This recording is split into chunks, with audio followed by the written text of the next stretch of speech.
کہ آپ آئیں اور آپ آ کے حسینیت سے ہمیں روح شناسائی کر رہے ہیں. بہت شکریہ.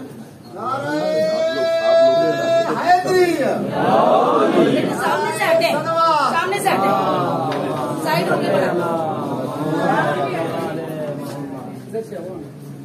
اعوذ باللہ من الشیطان الرجیم. بسم اللہ الرحمن الرحیم. وبہ نستعین وہو خیر ناصر ومعین. وصلی اللہ علی سیدنا مولانا بالقاسم محمد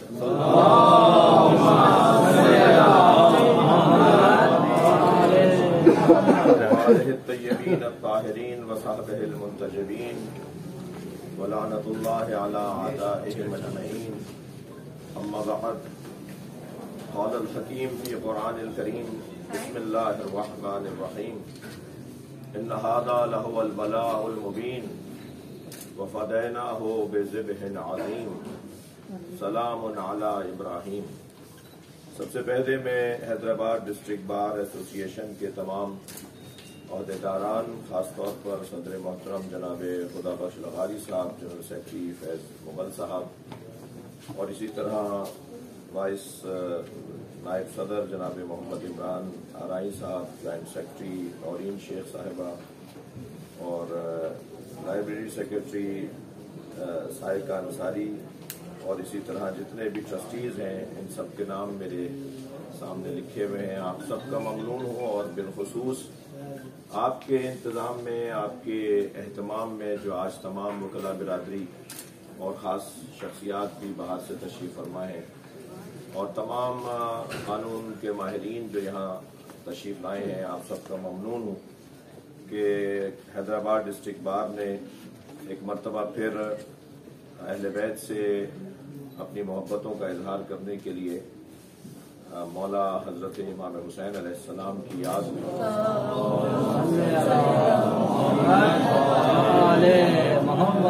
اس مرکز انصاف رسانی میں اس ذات کو یاد کرنے کا اہتمام کیا ہے جنہوں نے ظلم کے خلاف اور مظلوم کی حمایت میں اور اقدار اور تہذیب کی پرورش میں جو اپنا حصہ، اور ایسا حصہ کہ جسے قرآن مجید نے حضرت ابراہیم کی قربانی کے ساتھ جوڑا ہے. سوال ہوتا ہے، سوال کیا جا سکتا ہے، پوچھا جا سکتا ہے کہ عاشورہ اور کربلا اور امام حسین کی قربانی قرآن مجید میں کہاں ہے؟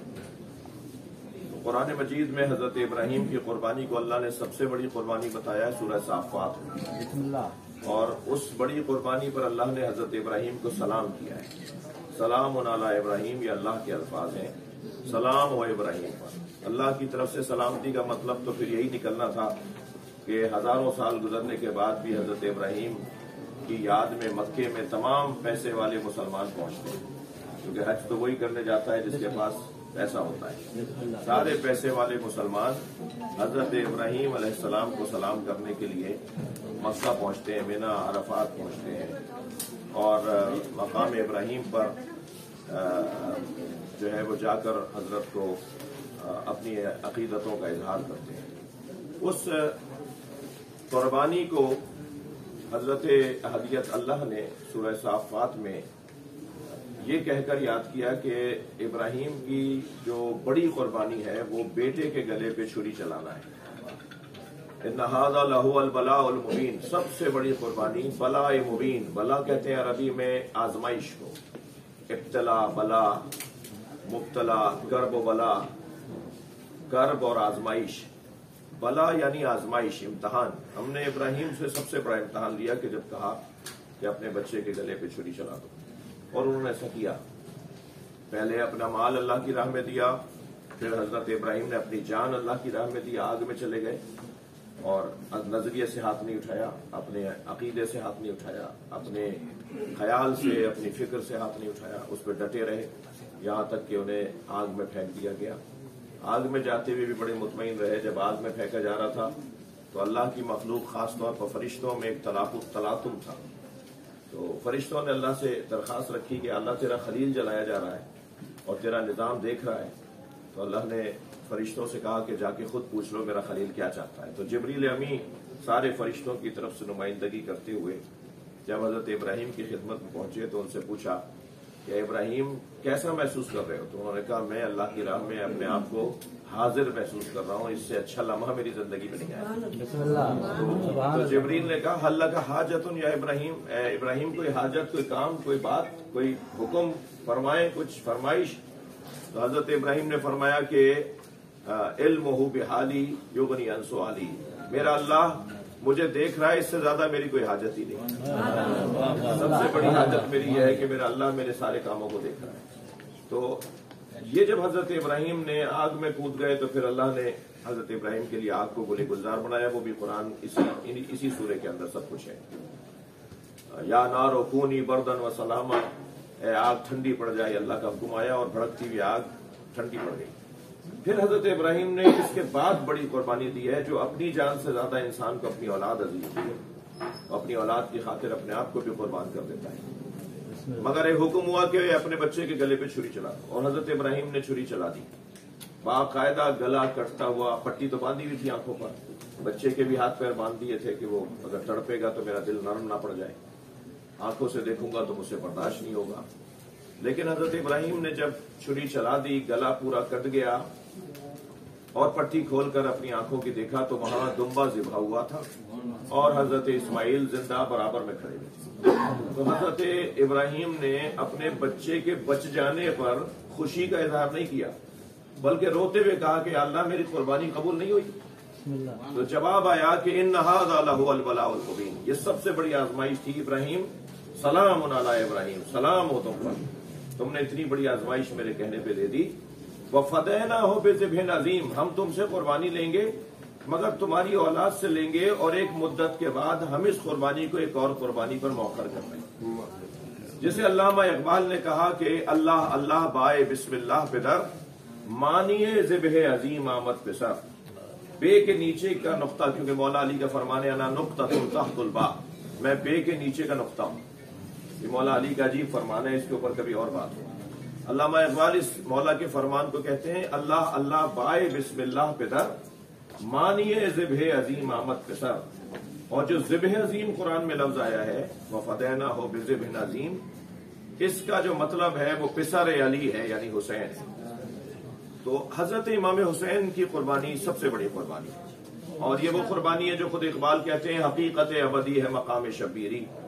ابھی جنرل سیکرٹری صاحب سے کچھ مختصر گفتگو ہو رہی تھی کہ حسینیت در حقیقت ایک مقام کا نام ہے, یعنی دوسرے الفاظ میں یہ کہوں کہ حسینیت ایک ذمہ داری کی کرسی کا نام ہے, حسینیت ایک ذمہ داری کے منصب کا نام ہے.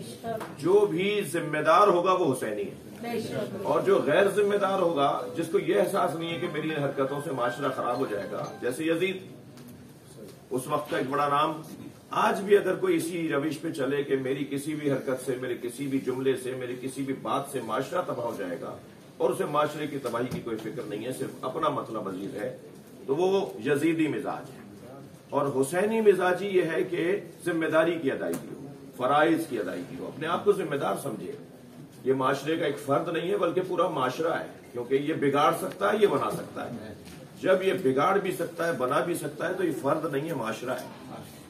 اقبال کہتے ہیں حقیقت ابدی ہے مقام شبیری, بدلتے رہتے ہیں انداز کوفی و شامی. مقام شبیری ایک ذمہ داری کا مقام ہے, جو کبھی نبوتوں کے سلسلے میں رہا, جو کبھی رسالتوں کے سلسلے میں رہا, جو کبھی امامتوں کے سلسلے میں رہا, اور پھر یہ مقام شبیری یعنی ذمہ داری کا مقام. دیکھیں میرے عزیزو, بات کرنے کی یہ ہے کہ ہم سب انسان اس بنیاد پر فضیلت رکھتا ہے کہ ہم سب صاحبان عقل لوگ ہیں, اور جو عقل مند ہوتا ہے وہ اختیار رکھتا ہے دو چیزوں میں سے کسی ایک کا, یعنی ہمارے پاس دو سے زیادہ, کبھی ایک سے زیادہ اور کبھی دو سے زیادہ آپشن ہوتے ہیں کہ یہ لے لیں, یہ کر لیں, یہ کر لیں, وہ کر لیں.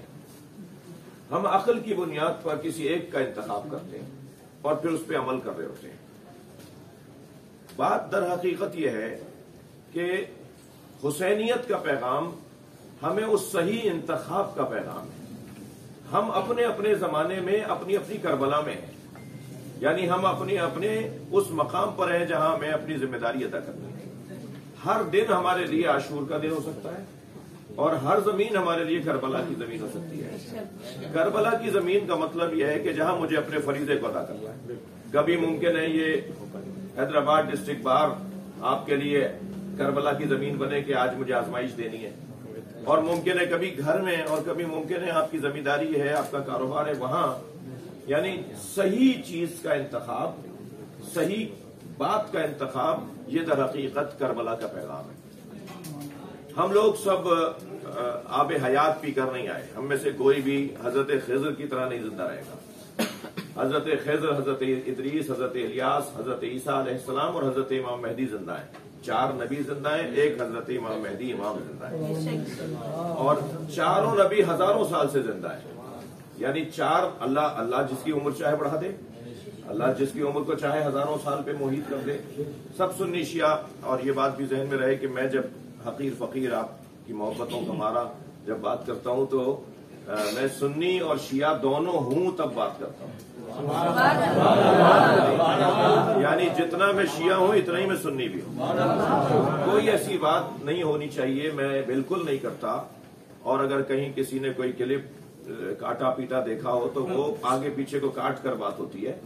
पूरी बात नकले कौल कर रहे होते हैं, हम किसी का कौल नकल कर रहे होते हैं, वो काट कर कहते हैं इन्होंने कहा है। हम तो उससे पहले कह चुके थे भाई फला ने कहा है, वो फला काट दिया और वो हमारे नाम से जुड़ गया। तो आज का जमाना बड़ा अजीब है, और ये हमारे जो सोशल मीडिया के दोस्त हैं, ये जहां करम फरमा है वहां बर्क रेज भी हैं, ये बिजली भी गिरा देते हैं। वैसे भी आज जो है वो इदारा है बर्क की, बर्क रेजी जो है वो हम पर भरपूर है। लेकिन बहरहाल मजबूरी है, हमारी दोस्तों ने राब्ता किया है, कोई हादसा, कोई वाकया हुआ है, कोई बोल गिरा है, ऐसा हो जाता है, कोई बात नहीं। वैसे भी जिस मुल्क में हम रहते हैं उस मुल्क में ये कम से कम है जो हो रहा है हमारे साथ। मैं फिर गुजारिश कर रहा हूं कि हम पलटें अपनी बहस की तरफ, बात की तरफ, और वो ये कि हमें एक जिम्मेदार शहरी की हैसियत से रहना है। ये नहीं देखना कि सब ऐसा कर रहे हैं तो मैं भी बहती गंगा में हाथ धो लूं। नहीं, मुझे अपनी कब्र में जाना है, हमें अपना हिसाब देना है, हमें अपनी फाइल अच्छी बनानी है। अल्लाह के नजदीक जो फाइल बन रही है, और वो जो अल्लाह के नजदीक फाइल बनेगी उसका जो टाइटल होना चाहिए वो हुब्बे अली होना चाहिए। इसलिए कि यह हदीस मुबारका में है, सुन्नी शिया ने इस हदीस को लिखा है कि जब महशर में हमारे हाथों में हमारी फाइलें पकड़ाई जाएंगी, ये लफ्ज फाइल से तो आपसे ज्यादा कोई आशना ही नहीं है। जब हमारी फाइल हमारे हाथ में पकड़ाई जाएगी, जिसे नामा अमल कहा जाता है, तो जो जन्नती होगा उसके फाइल का ही टाइटल होगा हुब्बे अली। सहीफतुल मोमिन हुब्बु अली। हर मोमिन का जो नाम अमल होगा वो है मोहब्बत अली। सवाल मेरा ये है कि मोहब्बत अली हो, मोहब्बत इमाम हुसैन हो, मोहब्बत इमाम हसन हो, मोहब्बत सैयदा ज़हरा हो, इस घराने की मोहब्बत को अल्लाह ने अजर रिसालत क्यों करार दिया है? मेरे हबीब इनसे कह दो कि मुझे कुछ नहीं चाहिए, बस ये चाहिए कि मेरे घर वालों से मोहब्बत का इजहार करो। तो हर मुसलमान पर फर्ज है कि वो नबी के घराने से मोहब्बत का इजहार करे। ये अजर रिसालत का कुरान के मुताबिक ऐलान है। क्यों हमें इनके साथ जोड़ दिया गया है? मैं सिर्फ एक मिसाल दूंगा। हमें अहले बैत के साथ सारे मुसलमानों को इसलिए जोड़ दिया, और मेरे जो हिंदू बिरादरी के दोस्त बैठे हुए हैं उन्हें भी तसल्ली होगी। अभी मैं एक जो जुमला कहूंगा, ईसाई बिरादरी के जो दोस्त बैठे हुए हैं, वो ये कि हम सब फितरी तौर पर कमाल तलब है, कमाल जू है। हमारे मिजाज में कमाल परस्ती पाई जाती है। किसी के नजदीक कमाल इल्म है तो वह अहले इल्म से दोस्ती करता है। किसी के नजदीक कमाल कुर्सी है तो वो साहिबान मनसब से दोस्ती करता है। किसी के नजदीक कमाल शोहरत है तो वो मशाहिर से दोस्ती करता है। किसी के नजदीक कमाल सखावत है, किसी के नजदीक कमाल शजाअत है। ये सारे उन्वानात जो हैं ये हर एक के नजदीक अलहदा अलहदा कमाल है। तवज्जो चाहूंगा। तो जब ये कमाल है और हम सब किसी न किसी कमाल से जुड़े हुए हैं, तो अल्लाह ने हमें आसानी फराहम कर दी। एक ही घर में सारे कमालात थे। अहले बैत का वो वाहिद घराना है, क्योंकि अल्लाह ने सजा कर इन्हें भेजा है कि जिनके यहाँ सारी उम्मत में सबसे ज्यादा इल्म पाया जाता है, सारी उम्मत में सबसे ज्यादा सखावत का मुजाहिरा इन्होंने किया। मैं उन लोगों के खिदमात का भी एतराफ करूंगा जिन्होंने अल्लाह की राह में अपना घर दे दिया, जिन्होंने अल्लाह की राह में 3 मरतबा अपना घर दे दिया। जो 3 मरतबा अल्लाह की राह में घर दे उसका भी मकाम है, लेकिन जिसने करबला में सब कुछ दे दिया, अपनी जिंदगी दे दी, अपने बच्चे दे दिए, अपना माल दे दिया, तो यकीनन फिर देने वालों में वो बड़ा देने वाला है। तो सखावत इस घर के अंदर कमाल पर है, शजाअत इस घर में कमाल पर है।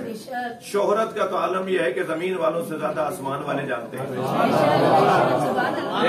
एक दिन सरकार की खिदमत में जिब्रील अमी तशरीफ फरमा थे, तो जिब्रील अमी से नबी मुकर्रम ने पूछा कम उम्रुक, ए जिब्रील तुम्हारी उम्र कितनी है?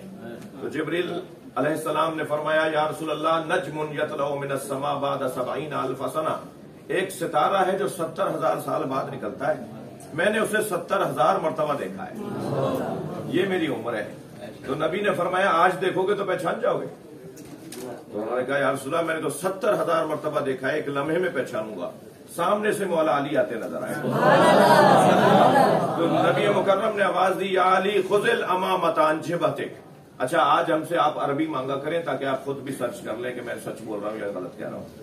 पहले आप हमसे किताबों के हवाले मांगते थे, अब मैं आपको एक रास्ता दे रहा हूँ कि आप हमसे कहा करें अरबी इबारत पढ़िए हदीस की, ताकि हम खुद गूगल पे सर्च कर लें।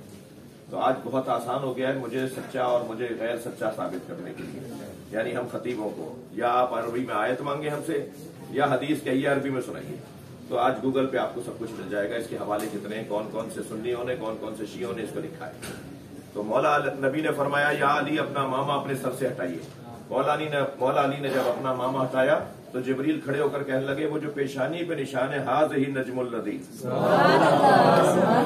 यानी ये घराना आसमान वालों में ज्यादा पहचाना जाता है। और इस घराने का हुस्न ऐसा है कि जिनके बच्चे हसन हुसैन हो उस अली का हुस्न कितना हो। सारे कमालात इस घराने में हैं और इस घराने की आबरू को हुसैन कहते हैं। लिहाजा जब कभी अहले बैत इमाम हुसैन के मजार पर जाते थे तो घोड़े से उतर जाते थे और घोड़ा अलहदा चलता था और खुद पैदल चलते थे, और जैसे ही कब्र नजदीक आती थी तो जूतियां भी उतार देते थे। तो इमाम सादिक जो इमाम हुसैन के पोते हैं, मुझसे पूछा किसी साहबी ने कि आप भी तो इमाम हैं और हुसैन भी इमाम है, तो फरमाया हम इमामों को अल्लाह ने इमामत हुसैन के तसद्दुक में दी है। अल्लाह नहीं रखता किसी की। फदकुरूनी अज़कुरकुम, तुम मेरा जिक्र करो मैं तुम्हारा जिक्र करूंगा। तो सबसे ज्यादा अल्लाह का जिक्र करने वालों में बादज नबी, हमारे नबी के अलावा हजरत इब्राहिम है या हुसैन। तो अल्लाह ने तो कायदा बनाया तुम मेरा जिक्र करो मैं तुम्हारा जिक्र करूंगा। तो हुसैन ने जितना जिक्र किया है अब अल्लाह हुसैन का जिक्र कर रहा है। अल्लाह का जिक्र करने का यही तरीका है जो आज यहाँ पर यौम हुसैन हो रहा है। ये अल्लाह के इरादों का हिस्सा है। मैं मौसम और फिजा ऐसी है कि इससे ज्यादा तकरीर करने पर एहतजाज भी हो सकता है, इसलिए ऐसे ही है। तो इसलिए ज्यादा देर नहीं रहना चाहता, आपको रहमत नहीं देना चाहता। आखिरी बात करूंगा और वो ये कि इमाम हुसैन जब करबला जा रहे हैं तो आपने फरमाया कि मैं अपने नाना की उम्मत की इस्लाह करने जा रहा हूं। इन्नमा खरज तो ले तलबिल इस्लाह फी उम्मत जद्दी, मैं अपने नाना के उम्मत की इस्लाह करने जा रहा हूं। फिर फरमाया कि यजीद शारिबुल खम्र भी है, मौलिनुल फिस्क भी है, कातिल नफ्स मोहतरमा भी है, मिसली ला युबायु मिसला, मुझ जैसा उस जैसे की बैत नहीं कर सकता। ये कहकर आप नाना की उम्मत की इस्लाह करने जा रहे हैं। मेरा सवाल हजरत इमाम हुसैन की बारगाह अक़दस में यह है कि मौला बुराइयां तो यजीद में थी, इस्लाह आप उम्मत की कर रहे हैं। इस्लाह भी उसी की होनी चाहिए कि जिसके अंदर बुराइयां पाई जाती हैं, मगर इमाम हुसैन ने बुराइयां यजीद की बताई और इस्लाह उम्मत की करने जा रहे हैं। इसके पीछे फलसफा क्या है? फलसफा है रसद का और तलब का फलसफा। हमारे मार्केटों में तलब उसी चीज की है रसद उसी चीज की है जिसकी तलब है।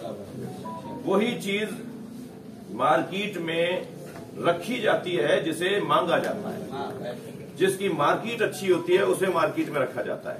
भाई आजकल ये चीज बिक नहीं रही तो हम नहीं रखेंगे, तो जो चीज बिक रही होती है उसे रखा जाता है। इमाम हुसैन यजीद की इस्लाह के बजाय उम्मत की इस्लाह करने क्यों जा रहे हैं? और मिसाल मैं रोशन करूं, हजरत इब्राहीम अलैहिस्सलाम के सगे चचा कारोबार ही उनका बुत बनाना था। इब्राहीम अलैहिस्सलाम के चचा का कारखाना था बुत बनाने का, और हजरत इब्राहीम ने जाकर बुत खाने के बुत तोड़ दिए। अपने चचा का कारखाना क्यों नहीं बंद करवाया? सोचने की बात है। हजरत इब्राहीम, उनके चचा आजर, जिनको कुरान में हजरत इब्राहीम का बाबा कह के याद किया है, यानी वो चचा थे मगर बाप कह के याद किया क्योंकि पाला था उन्होंने। हजरत इब्राहीम के बाबा यानी चचा, वो चचा थे, सगे बाप नहीं थे, उनका कारखाना नहीं बंद करवा रहे हजरत इब्राहीम, और बुत खाने में जाके बुत तोड़ देते हैं, और फिर फसाद होता है और इतना बड़ा झगड़ा होता है कि जिसके नतीजे में हजरत इब्राहीम को आग में डाल दिया जाता है। जो काम हजरत इब्राहीम ने किया कि चचा का कारखाना बंद नहीं करवाया, वही काम इमाम हुसैन कर रहे हैं, यजीद की इस्लाह करने नहीं जा रहे। इसलिए कि अगर चचा का कारखाना बंद करवा दिया तो मार्केट में तो बुत मांगे जा रहे हैं, दूसरा खुल जाएगा। मार्केट में बुतों की तलब पाई जाती है, ये एक और कारखाना बन जाएगा। चचा का कारखाना बंद करवाने से मसला हल नहीं होगा। वो बुत परस्ती के मिजाज को खत्म करूं ताकि सारे कारखाने बंद हो जाएं। यजीद की अगर इस्लाह करूंगा तो कोई और यजीद आ जाएगा, ये हट जाएगा, ये ठीक हो जाएगा तो कोई और आगे बढ़ जाएगा। उम्मत की इस्लाह करूं ताकि यजीदों को बैठने न दें। करबला का पैगाम ज़हन की इस्लाह है, फिक्र की इस्लाह है, नजरिए की तसीही है। अगर हमारा नजरिया अच्छा हो जाए तो कभी भी किसी जालिम को अपने ऊपर मुसल्लत होने नहीं देंगे। ये करबला का पैगाम है। अल्लाह हमें हुसैनी करार दे।